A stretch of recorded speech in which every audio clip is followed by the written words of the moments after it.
Shalom Bapak Ibu semuanya, shalom. Apa kabarnya hari ini? Semua dalam keadaan yang penuh dengan sukacita? Amin. Berikan tepuk tangan yang meriah buat Allah kita. Haleluya. Sepatutnya kita harus bersyukur kepada Tuhan, karena Dia Allah yang baik, yang memelihara kehidupan kita hingga sampai dengan saat ini. Saudara, kita semua tetap ada dalam pemeliharaan Tuhan, tetap ada dalam perlindungan Tuhan. Amin. Amin. Mari satukan hati untuk mempersiapkan diri memberi yang terbaik dengan pujian, dengan penyembahan kita di hadapan Tuhan. Pagi hari ini Tuhan, kami mau naikkan syukur kami di hadapan-Mu, karena Engkau Allah yang baik bagi kami Tuhan. Besar kasih setia-Mu dalam hidup kami. Terima kasih Tuhan, terima kasih Bapa. Sungguh Engkau Bapa yang baik bagi kami Tuhan, yang selalu ada dalam kehidupan kami Tuhan. Terima kasih Yesus, terima kasih. Kami mau membalasnya dengan pujian dan penyembahan kami, meninggikan Tuhan di dalam kehidupan kami. Terima kasih Yesus, terima kasih Tuhan. Terima kasih. Kami datang dalam hadirat-Mu Tuhan, sujud bersyukur kepada-Mu, menyembah-Mu Yesus.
Kudus, kudus,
lagi karena nama Tuhan dalam hidup kami. Di dalam nama Yesus yang siap memuji Tuhan, katakan amin.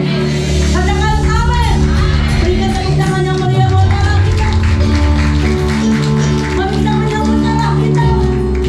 Biar Tuhan hadir di tengah kita, saudara.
kasih untuk sukacita, damai sejahtera yang Kau beri dalam kehidupan kami, Tuhan.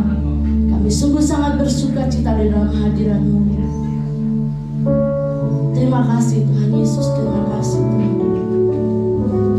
Kami percaya di dalam Tuhan selalu ada jalan bagi kami, Tuhan Yesus. Dan kebenaran-Mu yang akan menuntun kami kepada jalan yang Kau rencanakan bagi kami, Tuhan. Terima kasih Tuhan. Kau selalu ajaib bagiku, jalanmu tak terselami. Saat Kau yang membuka pintu, tak ada yang menutupnya.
masih ada jalan terbuka buat setiap kami.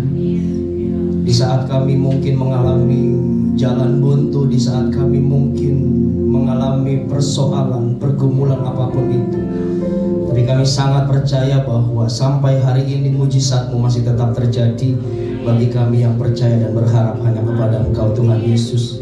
Dan hari ini kami bersyukur karena kami masih diberikan kesempatan untuk kami boleh kembali bangun dengan keadaan yang baik. Kami boleh bernafas, kami boleh menikmati berkat-berkat yang baru, diberikan kesehatan. Terima kasih buat kasih, penyertaan, pemeliharaan, dan perlindungan Tuhan dalam kehidupan kami. Berkati jemaat-Mu, Betania Stoya Pontianak. Berkati hamba-Mu, urapi lidah bibir hamba-Mu. Apa yang mau Tuhan sampaikan, berbicaralah atas kami. Kami percaya Roh-Mu sendiri yang akan berbicara atas kami, memberikan kepada kami pengertian-pengertian baru lewat firman-Mu yang akan disampaikan pada pagi hari ini. Terima kasih Tuhan, kami percaya Engkau hadir pagi hari ini, Engkau bersama dengan kami, dan Roh-Mu akan memberikan kepada kami kekuatan dan pengertian yang baru. Terima kasih Tuhan, kami percaya Engkau akan melawat setiap kami. Kami siapkan tubuh jiwa roh kami untuk kami menyambut kebenaran firman-Mu di dalam nama Tuhan Yesus Kristus yang siap mendengarkan firman Tuhan. Bersama-sama dengan saya kita berkata amin. Katakan amin. Sebelum duduk berikan tepuk tangan buat Tuhan Yesus. Haleluya. Dan silakan duduk dalam hadirat Tuhan. Shalom. Shalom. Shalom. Wow, senang sekali bisa jumpa kembali dengan Jemaat Betania Stoya Pontianak. Puji Tuhan, hari ini saya boleh ada dan kembali di gereja Anda. Saudara, gereja Anda adalah gereja yang diberkati Tuhan, amin. Dan saya betul-betul menikmati penyembahan, puji-pujian tadi yang dinaikkan oleh teman-teman Praise and Worship. Dan benar-benar saya merasakan hadirat Tuhan ada di tempat ini. Saudara, saya terakhir datang ke sini bulan Maret ya, tahun ini. Yang ada waktu itu bulan Maret saya hafal dengan ibu-ibu. Yang lain ada mungkin yang ada waktu itu bulan Maret. Iya ibu, saya hafal dengan ibu ya. Yang lain ada yang waktu itu datang bulan Maret. Wow, ada juga ya. Oke, selamat datang kembali. Ini kali keduanya saya ada di Betania Stoya Pontianak. Sebenarnya kalau di total sudah 4 kali, saudara. Saya pertama kali datang itu waktu belum di tempat ini, tapi masih di Hotel Kapuas Palace. Ada yang pernah ikut ibadah di sana? Kapuas Palace pertama kali. Wah, itu kalau ada berarti Anda orang-orang yang awal mulanya ya. Dan sekarang Anda diberikan tempat baru. Wow, saya senang. Anda semua adalah orang-orang yang dicintai oleh Tuhan Yesus. Yang amin cuma satu orang, yang lain ngapain? Anda semua dicintai Tuhan Yesus, amin ya. Oke, hari ini senang sekali saya boleh ada di tempat ini karena mama saya juga ikut datang hari ini. Jadi ibu saya datang, Ma berdiri dulu, sapa untuk jemaat saya. Ya. Ini dia jauh-jauh datang dari Papua, saudara ibu ya. Dia naik kapal kemarin sampai di Surabaya tanggal 31 Agustus pas ulang tahun saya. Jadi terus dari Surabaya dia ke Solo, dari Solo berangkat naik pesawat Pak Simon kemarin sama saya sampai di Pontianak, kembali ke kampung halaman. Karena ini kampung halamannya dia, ketemu dengan popo saya yang umurnya 91, OTW 92. Saya sampai bilang, wah ini usia bonus kasih karunia ini 90 ya. Masih ada sampai sekarang. Ya puji Tuhan. Dan tante saya juga ada di sini dan juga ada kopos popo saya. Dia duduk di mana? Oh hilang dia. Oh, ada di belakang ya. Terlalu kecil sih dirimu. Oke ya. Oke, selamat datang ya. Ini juga kopos popo saya. Dia tinggal di Jalan Adi Suciptos, itu punya toko mitra teknik, dia jualan alat-alat elektronik. Oke, saya kira itu cukup. Dan hari ini yang siap mendengarkan firman Tuhan katakan amin. Amin. Yes, harus semangat ya. Kita akan melihat firman Tuhan ini nggak ada pointernya Pak Pastor di sini. Ternyata nggak ada pointernya. Oke, kalau ada pointernya jadi saya akan bisa kontrol sendiri dengan saya, atau mungkin yang di belakang bisa ngikutin saya, boleh ya? Oke, sesuai dengan tema yang diberikan bulan ini adalah dahsyatnya kuasa doa. Saudara, Anda akan diajari tentang bagaimana sebuah doa itu memiliki kuasa, karena setiap apa yang kita doakan, setiap apa yang kita naikkan dalam permohonan-permohonan kita, ketika kita itu betul-betul dengan hati yang sungguh, maka akan ada kuasa di situ. Jadi kalau Anda mungkin yang selama ini berdoa tapi belum ada jawaban doa, maka mungkin coba Anda introspeksi, koreksi diri Anda. Apakah doa Anda itu sudah benar atau doa Anda itu hanya untuk memuaskan hawa nafsu Anda? Ada yang mungkin berkata, loh Pak Pendeta, ada yang berdoa itu hanya cuma mereka berdoa untuk memuaskan hawa nafsu mereka. Ada yang berdoa untuk orang lain supaya mereka mengalami kerugian, berdoa buat saudara-saudara mereka supaya saudara mereka jangan diberi kesehatan, doa untuk musuh-musuh orang-orang yang mungkin mereka benci. Itu semuanya doa yang Anda naikkan hanya untuk memuaskan hawa nafsu Anda. Dan doa-doa demikian jangan harap dijawab oleh Tuhan, tidak akan dijawab. 3 kriteria doa Bapak Ibu. Yang pertama adalah tunggu, katakan tunggu. Yang kedua tidak, katakan tidak. Yang ketiga ya. Tuhan itu selalu ketika kita berdoa ada 3 kriteria doa. Yang pertama, Tuhan bilang nanti dulu, aku akan melakukan hal yang terbaik dan aku mau merangkai sesuatu yang baik. Aku sedang menyiapkan sesuatu yang dimana engkau doakan itu aku akan berikan yang terbaik. Jadi please wait, tunggu. Tapi kadang kan manusia tuh punya kebiasaan yang dimana kalau mereka menunggu itu katanya bosan, betul? Males, kok lama Tuhan, kok nggak segera datang, padahal saya sedang membutuhkannya. Yang kedua itu adalah tidak. Nah, itu yang saya bilang tadi, Anda berdoa tapi Anda salah berdoa. Anda iri hati dengan orang, Anda doakan orang itu supaya cepat mati. Itu nggak akan dijawab Tuhan, saudaraku. Jadi Tuhan pasti tidak akan menjawab doa Anda. Itu yang kedua. Ya, kriteria yang ketiga, yes, ketika Anda berdoa Tuhan akan langsung menjawab. Karena apa? Doa-doa Anda sesuai dengan kehendak Tuhan. Nah, hari ini kita akan belajar bersama bagaimana dahsyatnya sebuah kuasa daripada doa. Filipi 4 ayat yang ke-6. Klik. Filipi pasal 4 ayat yang ke-6. Kita baca firman Tuhan yang ada di layar monitor Anda, atau Anda mungkin bisa mendengar firman Tuhan. Saya akan membacakan dan kita akan baca bersama-sama ayat ini. Demikian firman Tuhan, 2, 3. Janganlah hendaknya apa? Kamu khawatir tentang apapun juga, tetapi nyatakanlah dalam segala hal keinginanmu kepada Allah dalam doa dan permohonan dengan ucapan syukur. Saudara, kita harus tahu bahwa kekhawatiran yang Anda baca, yang firman Tuhan, itu hanya akan membuat Anda tidak bisa berdoa. Saya percaya kita semua manusia pasti punya permasalahan, tidak ada yang tidak.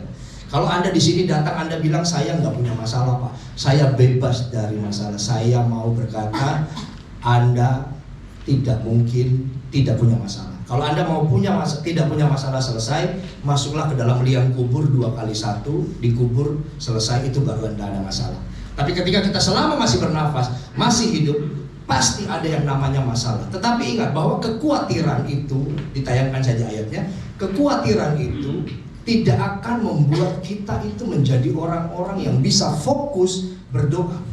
Saudara, Anda harus dengar itu. Karena kalau orang yang diliputi kekhawatiran berlebihan, ketakutan berlebihan, pikirannya dirasuki dengan ketakutan, kecemasan, maka dia mau berdoa fokus kepada Tuhan, saya percaya tidak akan bisa. Karena dia diliputi oleh kekhawatiran, ketakutan, dan kecemasan. Tapi Tuhan berkata, janganlah hendaknya kamu khawatir, tetapi nyatakanlah segala hal, keinginan, kebutuhan, pergumulanmu kepada Allah dalam doa. Katakan dalam doa. Ya, ketika kita dalam permasalahan, apapun yang menjadi persoalan masalah kita Bapak Ibu, maka harusnya kita nyatakan segala sesuatunya itu dalam doa. Anda pernah dengar kan, doa adalah nafas hidup orang Kristen. Anda tidak berdoa, mati rohani Anda, saudara. Anda tidak pernah berdoa, tidak akan ada jawaban Tuhan, tidak akan ada perkenanan Tuhan turun. Makanya kenapa nyatakan dalam doa dan permohonan dengan ucapan syukur. Kalau kita khawatir, kalau kita takut, kita nggak akan bisa berdoa. Next slide berkata begini, 1 Petrus pasal 4 ayat yang ke-7. Kesudahan segala sesuatu sudah dekat. Karena itu apa?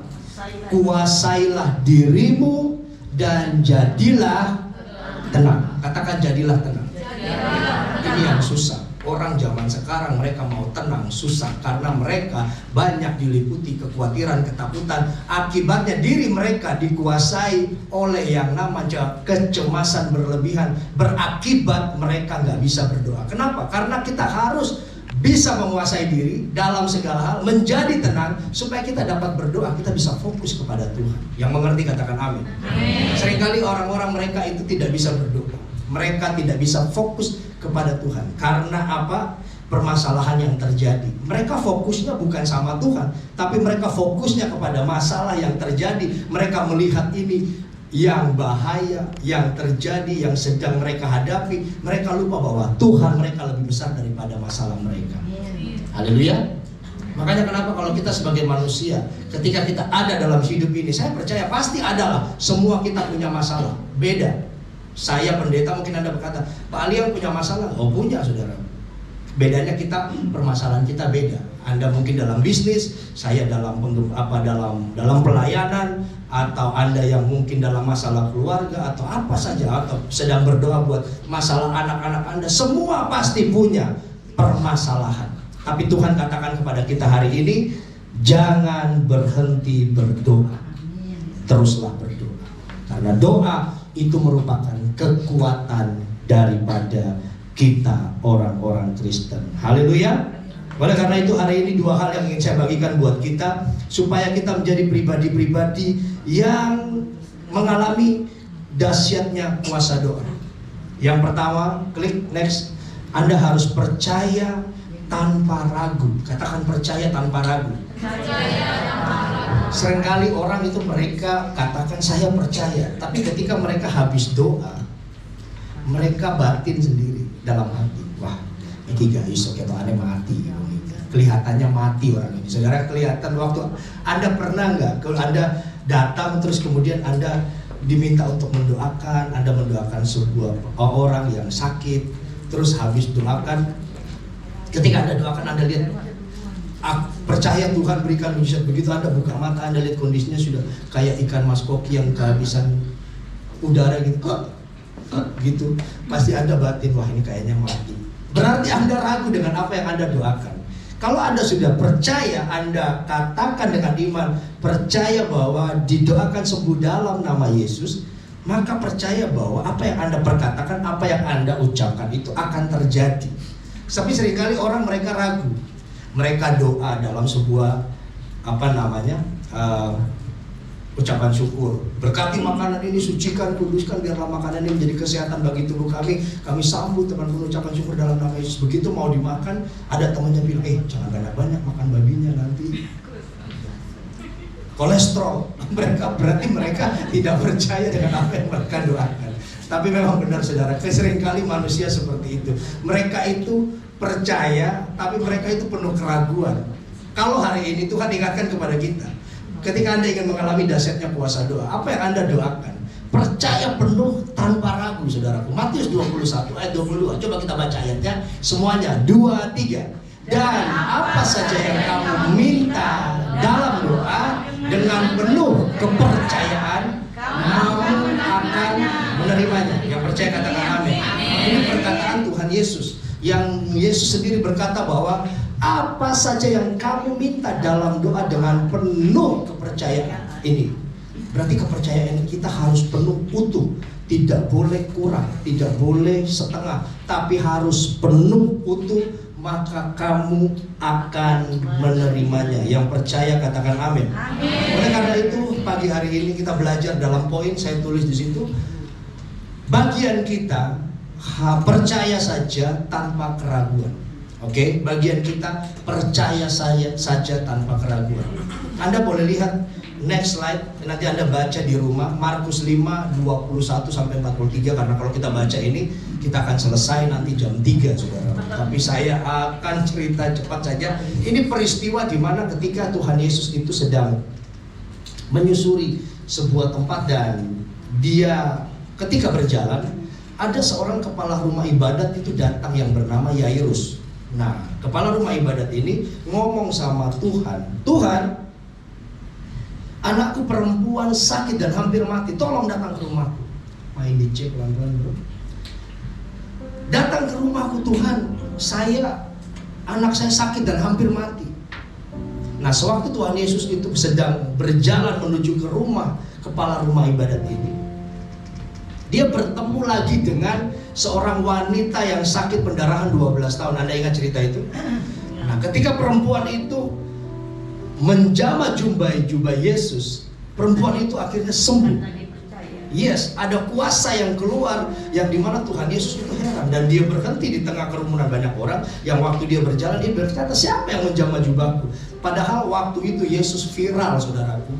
Yesus betul-betul terkenal dan banyak orang berbondong-bondong berjalan bersama dengan dia. Dan waktu dia tanya, siapa yang menjamah jubahku? Murid-murid berkata, Guru, jangan bercanda dong guru. Ini saya pakai bahasa saya kira-kira ya saudaraku, di Alkitab nggak tulis gitu. Jangan bercanda guru, ini kita banyak orang. Orang pasti akan datang dan banyak berjalan bersama dengan guru. Mereka pengen dekat dengan guru, guru terkenal. Pasti juga senggol-senggolan. Terus dalam keadaan begini guru bilang, siapa yang menjamah jubahku? Bercanda nih guru. Tuhan Yesus bilang, enggak beneran. Ini saya merasa ada kuasa yang keluar dari saya. Ini orang nggak orang sembarangan. Perempuan ini akhirnya mengaku kalau dia yang menjamah jubah Yesus, perempuan pendarahan 12 tahun. Dan firman Tuhan berkata pada akhirnya pendarahannya itu sembuh total waktu itu. Nah, kita kembali ke cerita yang Yairus tadi, kepala rumah ibadat, yang dimana dia minta duluan pertama kali datang kepada Tuhan, bahwa anaknya hampir mati. Saudara, seharusnya ketika Yairus itu datang, Tuhan Yesus itu harusnya kan mendahulukan yang minta pertama, betul nggak? Halo, ada orang di sini? Ya. Anda saya kasih ilustrasi. Anda sekarang mungkin katakan ada saudara Anda sakit, Anda bawa ke rumah sakit, ke IGD, ternyata yang bagian IGD itu datang, dia mau, Anda bilang, ini saudara saya sakit. Saudara Anda masuk ke IGD, tapi kemudian ada orang lain datang yang ditangani bukan saudara Anda, tapi ditangani orang lain. Kira-kira Anda marah nggak? Pasti marah. Yairus ini pasti dia merasa, waduh, ini anakku di rumah sakit sudah hampir mati, keadaannya sudah kritis. Tapi kok ini ada peristiwa lagi yang dimana Tuhan Yesus berhenti. Ada peristiwa perempuan wanita pendarahan 12 tahun. Waduh, ini seperti apa? Tetapi ternyata dia lupa bahwa itu adalah Tuhan, dan Tuhan sanggup membangkitkan yang mati. Amin. Dia lupa, Yairus lupa. Dan waktu itu Yairus hanya memfokuskan diri melihat masalah yang terjadi. Dia lupa, dia memfokuskan seharusnya dirinya kepada Yesus, yang dimana Yesus itu adalah sang pembuat mujizat. Amin. Waktu dia itu lupa, dia berkata, mungkin waktu itu saya sangat percaya, pasti dia dalam hati, aduh Tuhan, ini gimana anak saya ini, aduh cepet dong, ini kok terjadi percakapan, terjadi pemberhentian yang cukup lama. Perempuan wanita pendarahan 12 tahun, anak saya yang lebih butuh duluan, kira-kira seperti itu. Tapi ternyata waktu dalam perjalanan sampai di mana, belum sampai rumah, itu ternyata ada pegawainya itu datang lari. Guru atau Pak Yairus, ngapain kamu menyusah-nyusahkan guru lagi? Anakmu sudah mati. Wah, itu pasti Yairus langsung ngeselong, dalam bahasa Jawanya itu pasti hatinya langsung maklum, aduh Tuhan, it's too late, ini terlambat, anakku sudah mati. Tapi waktu itu Tuhan Yesus berkata dalam ayatnya yang benar-benar sangat-sangat memberkati, Yairus, jangan takut, percaya saja. Bagian kita itu percaya saja penuh, saudara.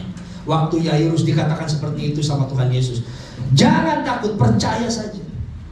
Waktu sampai masuk ke dalam rumah, semua orang itu ada yang menangis karena anak ini sudah mati. Dan Yesus itu berkata, anak ini tidak mati, tetapi tidur. Orang-orang yang ada di situ ketawa, saudara.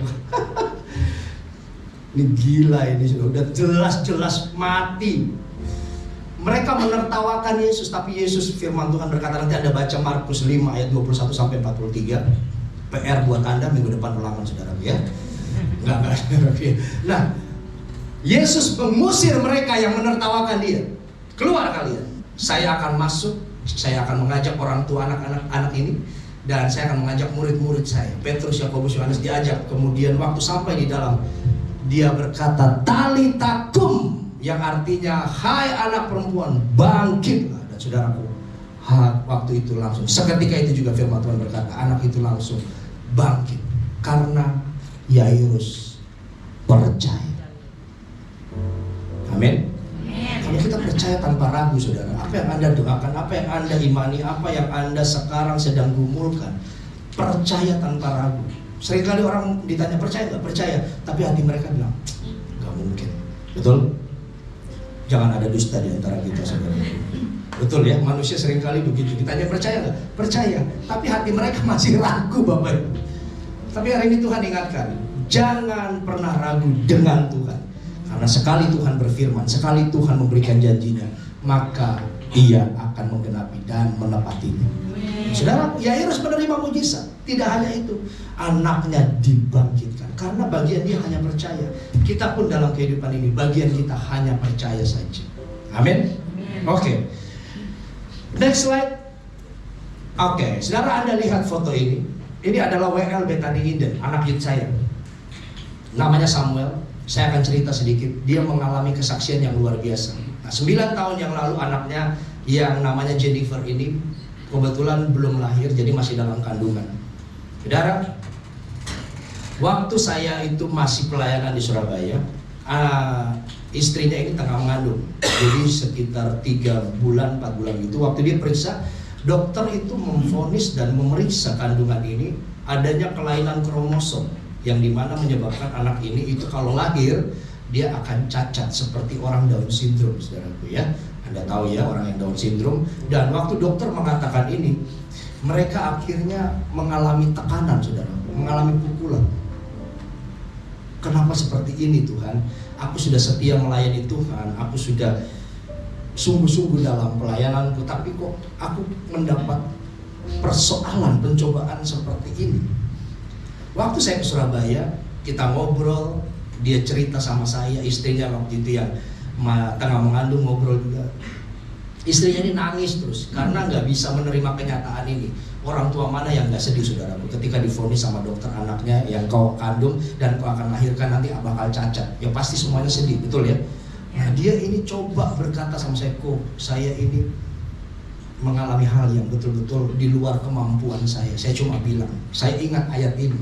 Waktu Yairus dalam posisi di mana sepertinya seolah-olah sudah terlambat, tapi bagi Tuhan tidak ada yang terlambat. Semua mungkin dan bisa, asal kita percaya. Saya bilang sama dia, Samuel namanya, jangan takut. Bagianmu hanya percaya saja. Percaya penuh dengan kekuatan, kuasa, dan mujizat Tuhan. Kalau kamu ragu, kamu gak akan menerima mujizat. Percaya dengan penuh. Tapi kok dokter sudah memvonis, dokter sudah memberikan keputusan bahwa ini akan cacat. Kamu jangan percaya dokter. Dokter di atas segala dokter adalah Tuhan Yesus Kristus. Dokter manusia ini bisa salah dalam memvonis, bisa salah dalam memberikan keputusan. Tapi ingat, buka telingamu pada kebenaran firman Tuhan. Wah, waktu saya ngobrol sama dia, saya berikan kekuatan. Kemudian saya mendoakan mereka. Dia ngomong, kami 9 tahun yang lalu, ini sudah lama, saudara, 9 tahun yang waktu itu, dia ngomong kami mau ke Bali, saya mau ajak istri saya refreshing karena istri saya sudah stres. Dia sudah tiap malam, tiap hari nangis terus isinya karena memikirkan bayi yang akan dilahirkan ini divonis sama dokter cacat. Saudara, saya sudah lupa cerita itu. Saya doakan mereka, dan waktu saya lepas mereka dalam kuasa Tuhan, kami berpisah. Saya kembali ke Solo, dia melakukan aktivitasnya sampai pada akhirnya saya kembali lagi ke Surabaya. Berselang berapa bulan berikutnya sudah masuk ke kehamilan yang hampir mau lahir dan sudah mau masuk ke bulan ke-7. Waktu saya datang kembali pelayanan di Surabaya, dia cerita, kok kalian aku dapat mujizat katanya. Wah, tentang apa? Jane apa anaknya yang ada di kandungan ini. Oke, coba ceritakan gimana. Nah, waktu ketika kita doa, saya sudah lupa. Saya kembali lagi dalam polisi pelayanan dan tengah hamil yang ke-7 ini. Dia itu sebelumnya sudah mendapat vonis dari dokter bahwa anak ini akan lahir cacat, Down syndrome. Dia kemudian pergi ke dokter second opinion, pergi ke Singapura. Dia coba cek lagi, memastikan apakah benar ini dokter yang di Surabaya memvonis bahwa anak ini cacat, anak ini lahir Down syndrome. Waktu dia ke Singapura, dokter yang di Singapura itu meng-USG namanya ya, jadi perutnya di USG itu.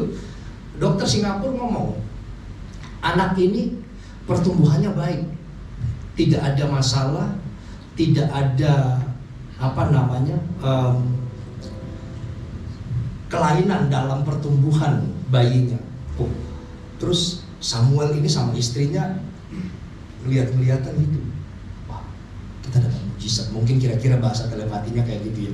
Lihat-lihatan, dia cerita sama saya.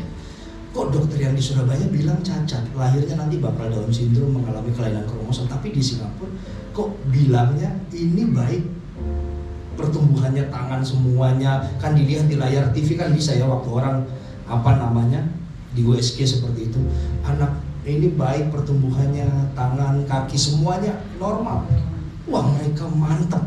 Terus kemudian mereka setelah selesai dari pemeriksaan di Singapura, mereka pulang ke Surabaya kembali.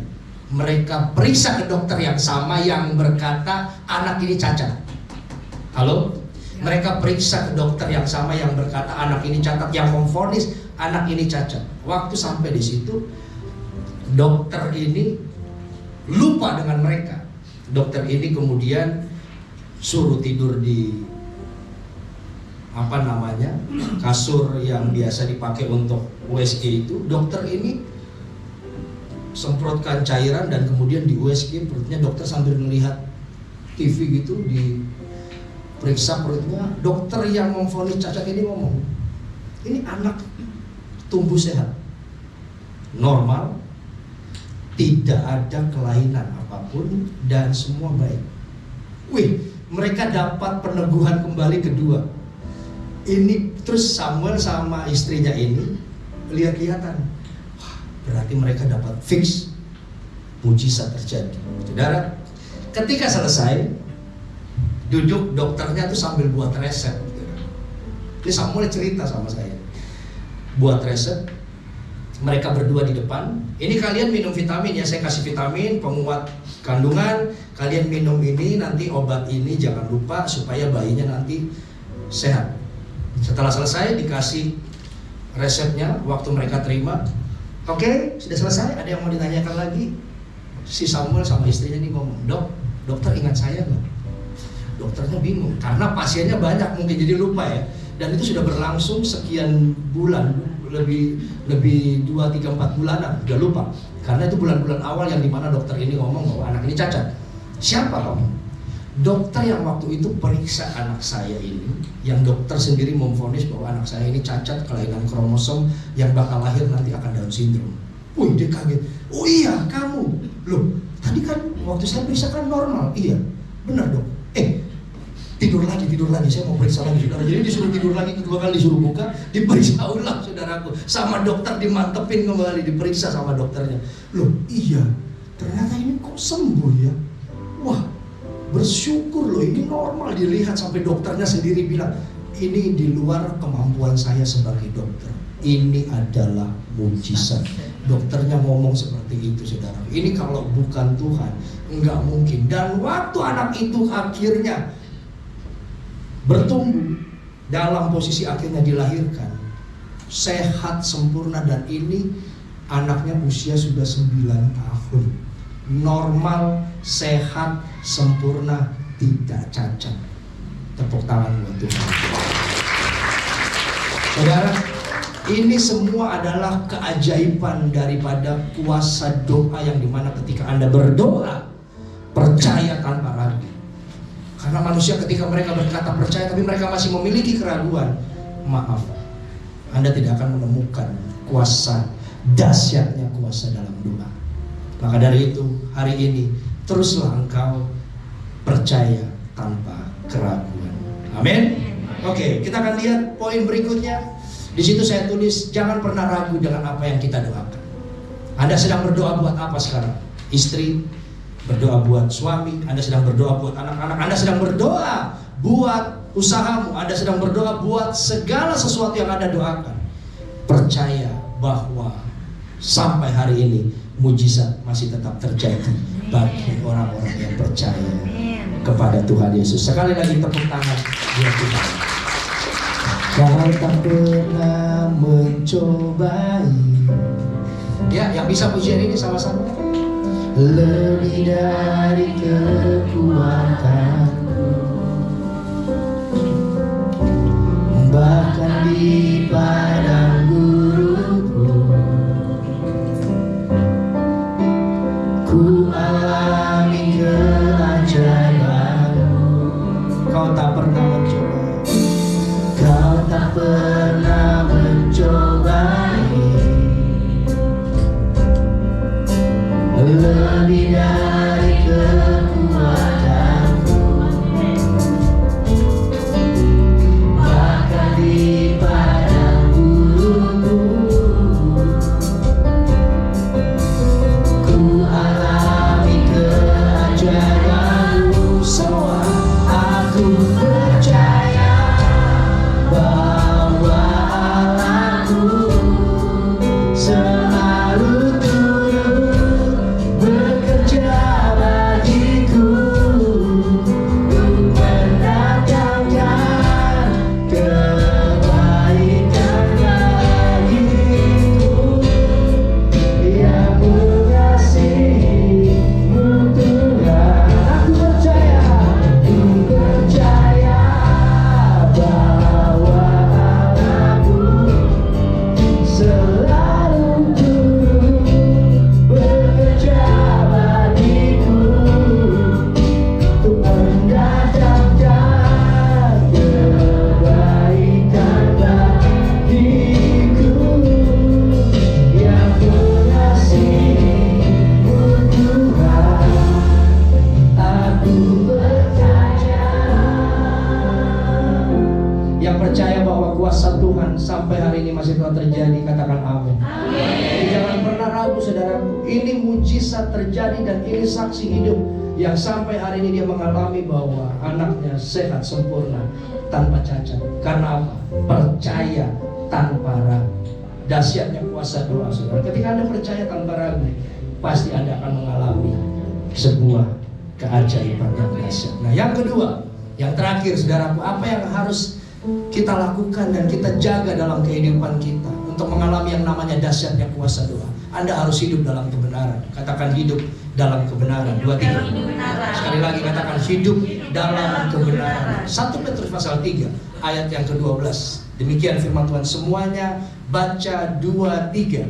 Sebab mata Tuhan tertuju kepada orang-orang benar dan telinganya kepada permohonan mereka yang minta tolong. Tetapi wajah Tuhan menentang orang-orang yang berbuat jahat. Saudara, Anda mungkin dalam kehidupan Anda dijahati orang, Anda dikecewakan orang, mungkin teman-teman ya atau saudara, atau Anda sudah percaya dengan orang itu.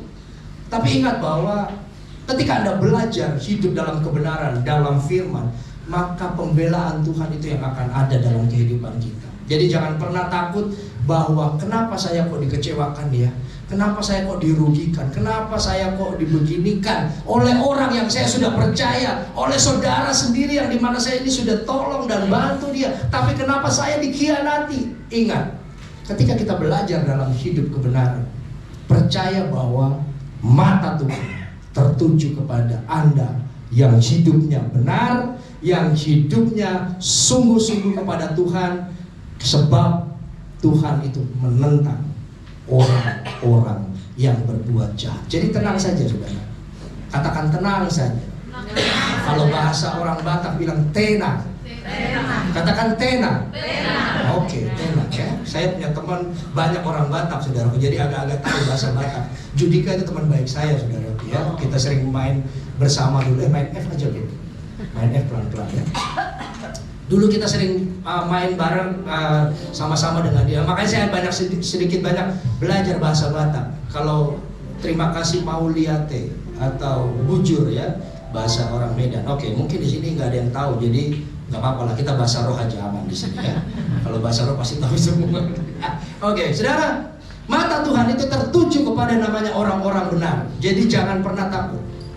Anda berlaku benar di hadapan Tuhan, doa-doa Anda itu akan didengar. Permohonan teriak minta tolong Anda, Tuhan itu langsung dengar. Karena Anda hidup dalam kebenaran. Jadi jangan pernah hidup di dalam kejahatan. Kalau Anda hidup di dalam kejahatan, maaf, telinga Tuhan itu tidak akan terbuka untuk engkau. Poin yang saya tulis begini, saudara, semua kita, tolong klik next slide. Standar Tuhan adalah hidup benar, hidup sungguh. Atau artinya tolok ukur Tuhan itu benar. Kalau manusia, mereka selalu melihat tolok ukur manusia itu bukan benar, tapi baik. Dalam pandangan mereka baik, good. Tapi belum tentu dalam pandangan Tuhan itu benar. Saudara, saya ini suka mengamati yang namanya kalau tukang-tukang itu kerja. Mereka, maaf ya, ini tidak semua, tapi kadang ada beberapa tukang-tukang yang kalau diminta untuk benerin sesuatu, mereka itu punya pemikiran segera cepat selesai, segera dapat uang, yang penting beres, pulang. Misalnya masang gantungan baju. Kalau Anda lihat gantungan baju, murnya itu kan ada dua. Biasanya para tukang itu dipasang cuma satu. Dan itu tidak bertahan lama, 1 bulan tiba-tiba lepas. Kenapa? Dalam pandangan mereka yang penting beres, baik. Beres kan kelihatan baik, tapi nggak benar itu, saudara. Waktu itu disediakan ada 2 bolongan mur baut yang harus dimasukkan 4. Itu standarnya, ukurannya. Anda kalau disediakan 4, ya harusnya 4 itu dipasang supaya benar, kuat, dan tidak gampang rusak. Tapi kalau para tukang, maaf ya, ini saya tidak bilang semua tukang, tapi ada orang-orang yang mereka itu supaya cepat dapat uang, mereka pokoknya nggak ada bosnya, kita pasang aja cepet-cepet. Udah jadi, udah dibayar pulang, gimana? 1 bulan kemudian rusak.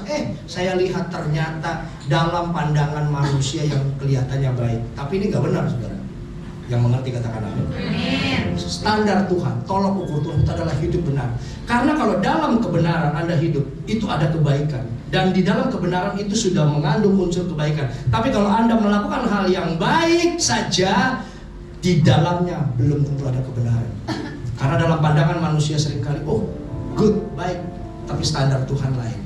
Makanya kenapa kalau kita hidup, kita harus tahu bahwa standarnya Tuhan, ukurannya Tuhan, hidup dalam kebenaran. Kalau Anda hidup dalam kebenaran, saya sangat percaya permohonan Anda apa, pergumulan Anda apa, doa-doa Anda seperti apa, Dia Tuhan yang akan membuka telinganya dan mendengar setiap segala permohonan doa-doa. Next slide.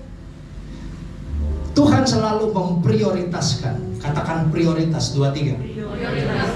Orang yang hidupnya benar. Tuhan selalu memprioritaskan orang yang hidupnya benar. Memprioritaskan itu artinya Anda didahulukan sama Tuhan. Anda selalu diingat oleh Tuhan. Saya kalau di Solo, ketika misalnya bapak mertua saya pergi atau makan kemana, dia selalu nggak pernah lupa. Pulang selalu Tintin, dia selalu bawa bungkusan buat kita. Entah itu makan apa saja selalu dibawa bungkusin, selalu ingat. Buat Aliang, buat istrinya, buat anak-anaknya, selalu diingat, diprioritaskan. Karena apa? Saya diingat oleh dia. Kita kalau diingat oleh Tuhan, saudara jangan pernah takut dengan keadaan dunia yang dimana mungkin engkau sekarang sedang, aduh Tuhan, bagaimana dengan keadaan yang akan saya hadapi di masa yang akan datang. Tenang, kalau Tuhan ingat engkau akan diangkat, engkau akan digendong, engkau akan diluputkan, dan engkau akan diprioritaskan oleh Tuhan sebab engkau ada di hatinya Tuhan. Dan amin satu orang. Terima kasih. Amin. Saya pernah datang ke sebuah bank BCA. Saya lagi duduk, saya udah ambil nomor antrian. Kemudian selang kurang satu nomor, habis ini antrian saya Pak, saya yang harus maju. Saya udah lihat, bentar lagi. Begitu saya nunggu, tiba-tiba ada bapak-bapak masuk. Bapak-bapak tua nih, masuk dia cuma gini aja. Tellernya, loh ini bapak-bapak baru datang, itu langsung maju ke depan saudara. Saya pikir, ini dia siapa ya? Padahal harusnya ini nomor antrian saya, tapi kok dia didahulukan? Ternyata prioritas bos. Nomor satu, prioritas yo. Sorry yang lain yo minggir, prioritas tetap nomor satu, didahulukan, betul? Ya kita tetap otomatis harusnya tahu, sadar diri. Wah ternyata dia ini nasabah prioritas yang didahulukan. Yang antri silakan tunggu dulu. Sorry bos, Anda siapa? Ternyata itu menjadi pembelajaran buat saya. Oh iya Tuhan, ketika kita disebut sebagai status kita saudara sebagai anak-anak Tuhan, maka ingat, anak itu selalu diprioritaskan, didahulukan. Betul? Anda punya anak dengan anak tetangga, kira-kira yang Anda prioritaskan nomor satu anak Anda apa anak tetangga? Halo? Aduh, di sini semua gak punya anak ya? Bapak Ibu, kira-kira Anda punya anak dan ada anak tetangga, anak Anda yang butuh pertolongan, sama-sama butuh pertolongan, kira-kira yang Anda prioritaskan, yang Anda tolong dulu siapa saudara? Pasti anaknya sendiri. Iya dong, benar. Kita adalah anak-anak Tuhan. Saya sangat percaya anak-anak Tuhan yang dimana status kita adalah anak, maka jelas bahwa orang yang di luar Tuhan, minggir dulu. Engkau anakku, engkau yang kuprioritaskan, engkau yang kutolong duluan, engkau yang kubela duluan. Amin. Oleh karena itu pagi hari ini biarlah dua hal ini menjadi pembelajaran buat kita, supaya kita menjadi orang yang dalam kehidupan kita menjadi orang yang percaya tanpa ragu, dan hiduplah engkau dalam kebenaran. Dalam kebenaran. Ketika engkau hidup dalam kebenaran, percaya pembelaan Tuhan selalu ada dalam kehidupan kita. Kesaksian terakhir, saudaraku, saya waktu tahun berapa saya lupa, saya pergi dengan mama saya sama papa saya ngantar mereka untuk papa saya sebelum meninggal. Jadi mereka kita pergi ke Penang, Malaysia untuk kontrol waktu itu. Nah, sewaktu kontrol semuanya baik dan ternyata di sana itu ususnya sebelumnya memang dia sudah divonis ada kanker, dan ususnya ini sering mengalami lengket, saudara. Nah, waktu itu kita pergi ke Penang, sampai di sana sekalian jalan, sekalian kontrol. Di sana terjadi insiden, ususnya ini lengket ternyata. Waduh, saudara, kalau usus lengket susah karena nggak bisa makan itu tumpah, nggak bisa, dan sudah lemes, nggak ada energi. Saya waktu itu posisi di mana dalam posisi saya cuma bilang, Tuhan, saya udah nggak tahu apa yang harus saya lakukan. Ini di luar batas kemampuan manusia saya. Ini di negara orang. Halo? Kalau di Indonesia saya masih mungkin bisa telepon siapa. Ini di negara orang, saya nggak tahu saya harus melakukan apa. Dan saya sudah berserah sama Tuhan. Saya udah bilang, Tuhan, tolong saya. Waktu itu akhirnya papa saya kita gotong dari Penang menuju ke Malaysia. Saya telepon adik saya, tolong pesankan tiket pulang segera. Kalau enggak bahaya ini. Kita akan nginep, kita akan masuk rumah sakit Malaysia di sini. Segalanya akan ribet. Waktu itu pas mau lebaran kalau nggak salah. Waduh saudara, tiket itu penuh. Waktu itu saya cuma bilang, Tuhan tolong kami harus pulang.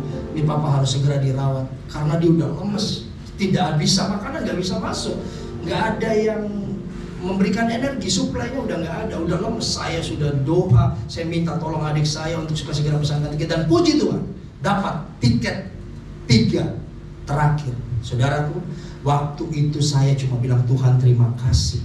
Tuhan kasih di waktu yang tepat, dan waktu ada terjadi hal yang sebelum kita mau masuk ke dalam yang namanya airport, saudara.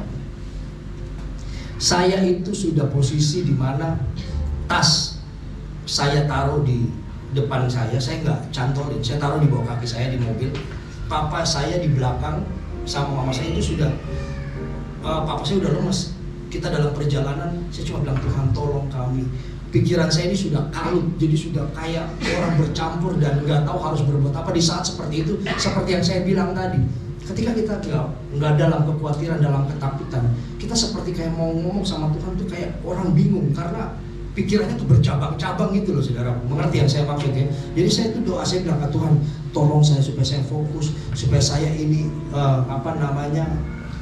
tidak bercabang pikiran saya, supaya saya benar-benar melakukan hal yang seturut dengan apa yang Tuhan mau. Saudara, waktu papa saya turun, saya coba ambil barang, kemudian saya antar mereka. Saya itu lupa bahwa ternyata tas saya itu masih ketinggalan di mobil situ. Di dalamnya isinya paspor. Paspor itu nyawa. Kalau misalnya di negara orang Anda nggak ada paspor, haleluya saudara, Anda akan dianggap imigran gelap. Anda akan ditahan di kedutaan pasti, dan itu pasti tidak akan bisa pulang. Papa saya posisi di mana sudah harus segera dirawat, dan waktu itu saya udah bingung. Saya bingung karena harus gotong papa, saya harus bawa dia duduk, kemudian mama saya ada barang-barang, mama saya urus dia, saya angkat barang-barang. Saya itu sudah lupa dengan tas saya karena kekalutan pikiran. Tapi yang saya tahu bahwa ketika saya hidup dalam kebenaran, Tuhan tidak pernah lupakan dengan apa yang saya, mungkin secara manusia saya lupa. Itu mobil sudah jalan, saudaraku, mobil sudah jalan. Saya terus akhirnya masuk, ini apa yang harus saya lakukan? Saya tuh sembari ngomong dalam hati, Tuhan apa yang harus saya lakukan ya supaya cepat papa pulang. Waktu saya masuk, saya ingat, waduh, tas saya ketinggalan. Itu mobil sudah jalan, ini di negara orang. Saya nggak tahu harus telepon ke siapa. Saya cuma bilang, tas saya ketinggalan. Saudara, itu saya lari kayak di film-film, saudaraku. Tapi mobil sudah jauh, saya udah bilang mati kita ini, masuk imigran gelap ini kita ini. Karena paspor itu nyawa. Udah jauh mobil, tiba-tiba tuh kayak ada satu mobil datang, dia langsung berhenti di depan saya, buka kaca. Mau kemana pakai bahasa Indonesia? Saya bilang, langsung saya bilang, Pak, saya masuk ke mobil itu, kejar tuh mobil di depan. Itu kalau nggak Tuhan yang kirim, sangat nggak mungkin. Dan waktu itu kita kejar-kejaran, Pak Simon tuh kayak di film-film, jadi kejar-kejaran. Itu kejar sampai waktu dikejar saya bilang balap lambung dia. Waktu pas disalib, saya buka kaca, saya bilang stop. Dia kaget, ada apa? Terus dia berhenti. Tas saya ketinggalan, begitu saya lihat, saya buka. Tas saya masih ada, saya periksa paspor, semua masih utuh. Langsung saya bilang, Tuhan terima kasih. Waktu itu mobil yang antar saya kembali, saya lupa saya kasih dia berapa ringgit, saya lupa saudaraku. Tapi yang pasti mungkin banyak itu, karena itu pertolongan Tuhan.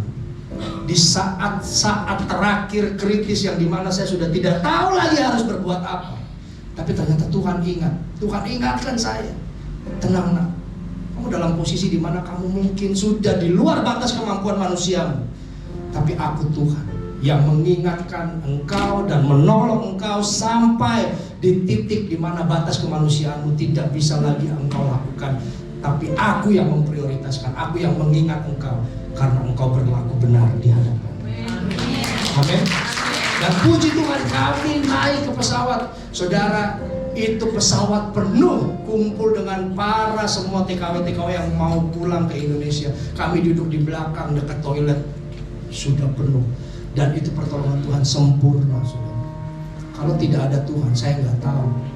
Papa saya mungkin sudah ada maksudnya meninggal mungkin di Malaysia, sudah di negara orang, dan susah sekali pasti harus bawa jenazahnya dari sana, charter pesawat pulang ke Indonesia dan segala macam. Tapi semua dalam rencana Tuhan. Puji Tuhan, saya mengalami ini. Makanya saya share sama Anda, berlakulah benar dalam segala kehidupan. Tuhan itu akan bela engkau, Tuhan akan selalu mengingat engkau, Tuhan akan selalu memprioritaskan engkau. Dan ingat, apa yang kau doakan, apa yang kau ucapkan, percaya tanpa ragu. Tuhan Yesus berkata. Mari kita bangkit berdiri. Masih ada jalan terbuka untuk jemaat tadi kami cari. Ada jalannya Tuhan, masih ada jalan terbuka untukku. Kulihat kebesaran-Mu, masih ada jalan, masih ada jalan terbuka untukku. Masih ada jalan ya Tuhan, masih ada jalan terbuka untukku. Kulihat kebesaran-Mu. Lebih sungguh lagi katakan, masih ada jalan terbuka untukku. Masih ada jalan ya Tuhan, masih ada jalan terbuka untukku. Kulihat kebesaran-Mu. Saudaraku, hari ini saya akan mendoakan engkau. Tutup matamu, engkau yang mengalami hal-hal yang mungkin engkau ada di saat-saat di mana engkau tidak tahu lagi harus berbuat apa. Tapi apa yang engkau doakan, apa yang engkau naikkan dalam segala permohonan dan doa-doa, percaya dengan penuh kepercayaan dan jangan ragu. Karena ketika engkau ragu sedikit pun itu, maka engkau tidak akan mengalami yang namanya mujizat Tuhan. Hari ini, apa yang kau sudah dengar, lakukan dalam kehidupan. Setiap kata-kata yang kau ucapkan, setiap perkataan doa, permohonan yang kau naikkan, percayalah bahwa engkau akan menerimanya. Dan Tuhan berkata, engkau pun akan menerima apa yang kau doakan. Dan ingat, Tuhan katakan, hiduplah dalam kebenaran. Sebab mataku, mata Tuhan tertuju kepada engkau, orang-orang yang hidupnya benar.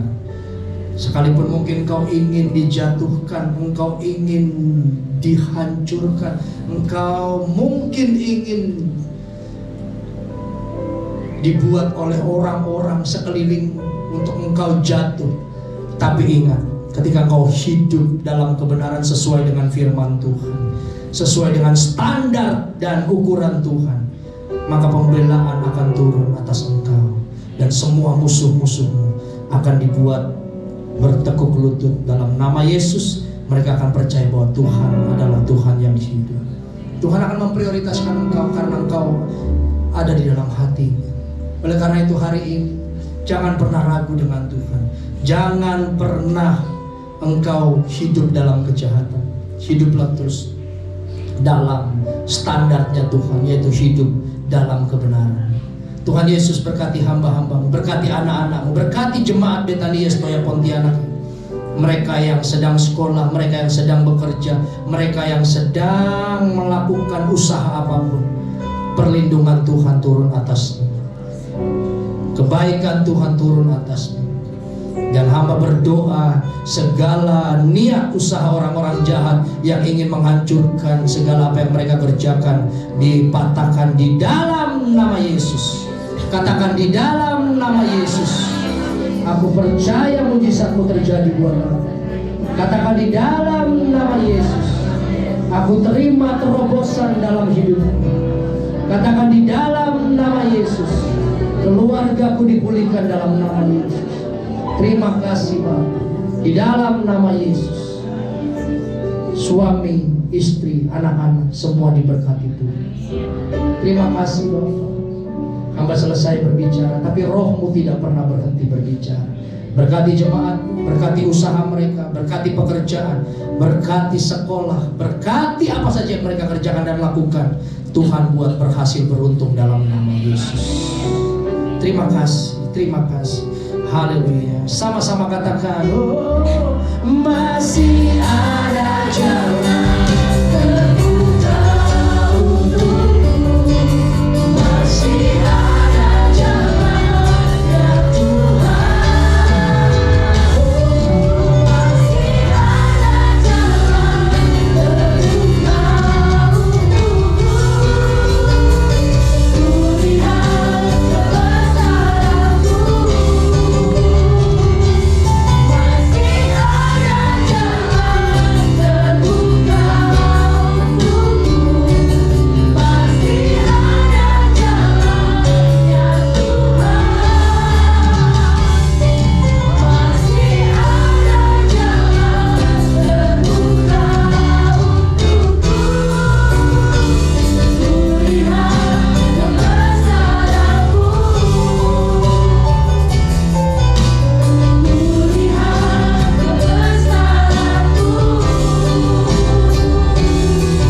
Ku lihat kebesaranmu.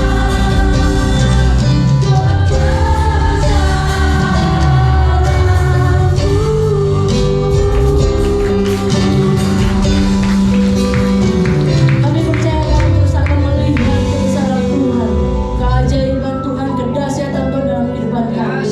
Terima kasih Tuhan untuk kebenaran firman Tuhan yang Kau sampaikan melalui hamba-Mu Tuhan. Biarlah itu termeterai dalam kehidupan kami dan kami mau melakukannya dalam kehidupan kami Tuhan. Terima kasih Bapak, terima kasih berkati hamba-Mu Bapak Pastor Daniel Aliang Tuhan. Biarlah berkat Tuhan selalu mengalir dalam kehidupannya, hikmat daripada Tuhan, otoritas ilahi daripada Tuhan menyertai pelayanan daripada Pastor Daniel Aliang Tuhan. Terima kasih Bapak, kami mengucap syukur. Di dalam nama Yesus kami berdoa. Haleluya. Amin. Berikan tepuk tangan buat Tuhan. Saya persilakan untuk kembali Bapak Ibu Saudara semuanya. Izinkan saya bertanya, apakah ada Bapak Ibu yang baru pertama kali hadir di tempat ini untuk beribadah bersama-sama di tempat ini? Bisa dengan hormat melambaikan tangannya. Puji Tuhan. Berikan tepuk tangan bagi Bapak Ibu yang baru pertama kali. Hari selamat datang, selamat menikmati ibadah di Bethany Stoya Pontianak. Jemaat paling jauh. Puji Tuhan, puji Tuhan. Baik Bapak Ibu, kita akan sama-sama mendengarkan Gembala Menyapa dan Bethany News. Kami persilakan multimedia.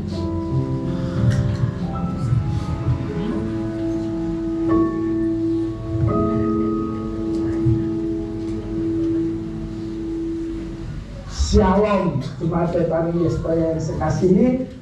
Puji Tuhan, saya selaku gembala saudara menyapa. Jangan pernah takut menjalani hidup ini, sebab ada Yesus yang pasti menolong kita.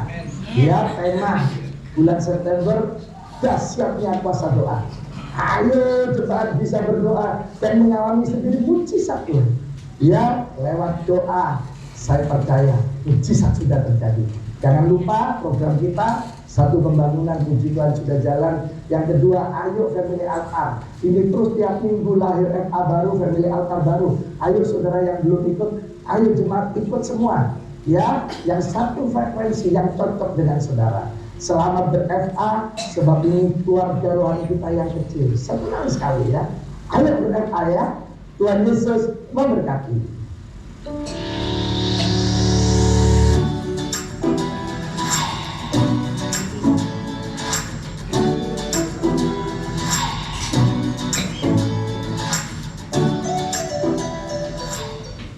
Shalom jemaat Bethany Yestoya yang saya kasih dan dulur-dulurku yang saya kasih.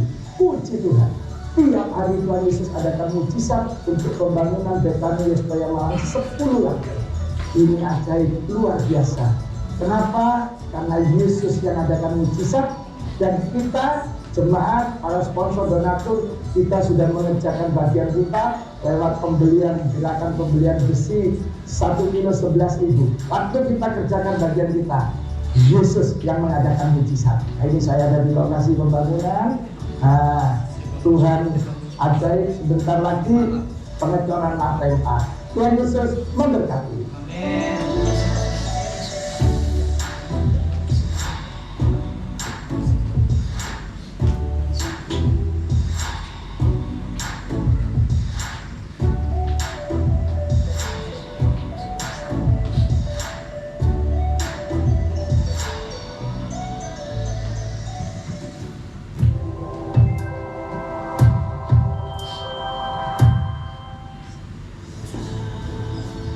mengundang kepada Bapak Ibu saudara-saudari semua untuk hadir dalam ibadah raya Minggu yang diadakan setiap hari Minggu pada pukul 9 pagi dan pukul 5 sore. Ibadah ini akan dilayani oleh hamba-hamba Tuhan yang diurapi. Seperti firman Tuhan di Keluaran 23 ayat 25 berkata, "Tetapi kamu harus beribadah kepada Tuhan Allahmu, maka Ia akan memberkati roti makananmu dan air minumanmu, dan aku akan menjauhkan penyakit di tengah-tengahmu." Mari Bapak Ibu saudara-saudari semua untuk kita bersama-sama memuliakan Tuhan, meninggikan Tuhan, dan kita mempelajari apa yang menjadi kesukaan dan tidak kesukaannya Tuhan.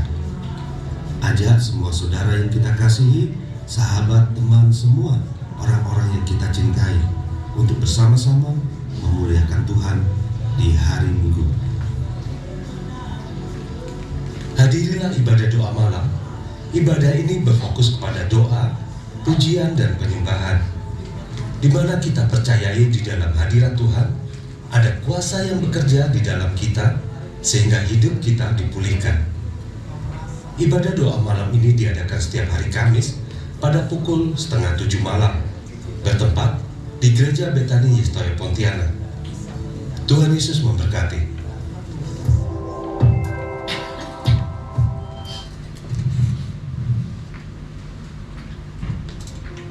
Oke, yang masih semangat katakan amin. Saya akan ajak Anda untuk kita bersama-sama memuji Tuhan. Mari kita bangkit berdiri di hadirat Tuhan. Yang semangat katakan amin. Saya belum mendengar suara Anda, katakan amin.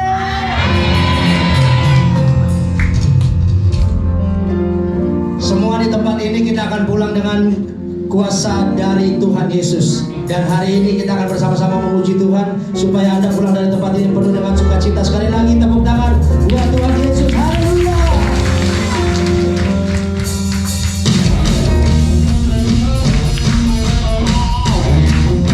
Mari tepuk tangan bersama.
kita akan terima berkat dari Allah yang mati.